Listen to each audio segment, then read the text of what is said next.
Eu falei que tem que usar a cabeça, né? E vamos ver quem sabe usar melhor a cabeça. Temos aqui o Bruno representando os meninos. Representando os meninos também, nós temos aqui o Arthur. Tu machucou onde, Arthur? Tu caiu? No meu pátio, aí eu bati com um caroço. Ah, é? Caramba. Ai, caramba. Esse é o Rafael, representando os meninos. O Arlen, também representando os meninos. E Carlos, ok? Os meninos vão começar essa brincadeira, então já podem ficar nos seus lugares. Temos aqui a Dayana, representando as meninas. Serena, também representando as meninas. Isabelle, Natália e Isabel. Vem por aqui.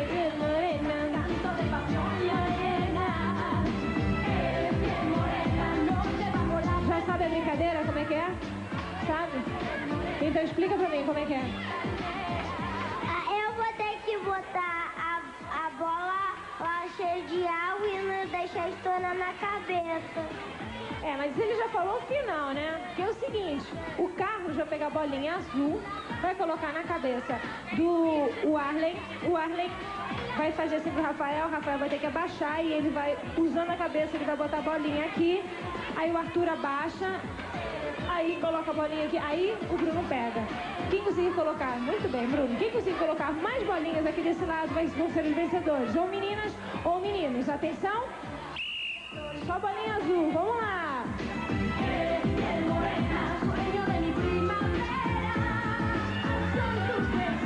Abaixa mais, Rafa! Abaixa mais, Rafa! Ih, já caiu! Vai embora, rápido, Carlos! Não botou não. Abaixa mais, Rafael! Isso! Mais, Rafael, abaixa! Rafael, abaixa a cabeça, Rafael! Abaixa mesmo! Aí, caiu de novo! Vai, Carlos, vai! Rafael, abaixa mesmo a cabeça! Agora!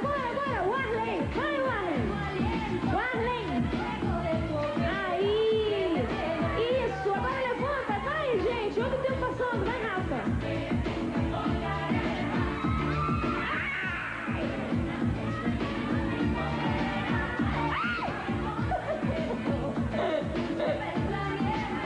Ó, o tempo vai acabar! Ó, o tempo! 1 minuto!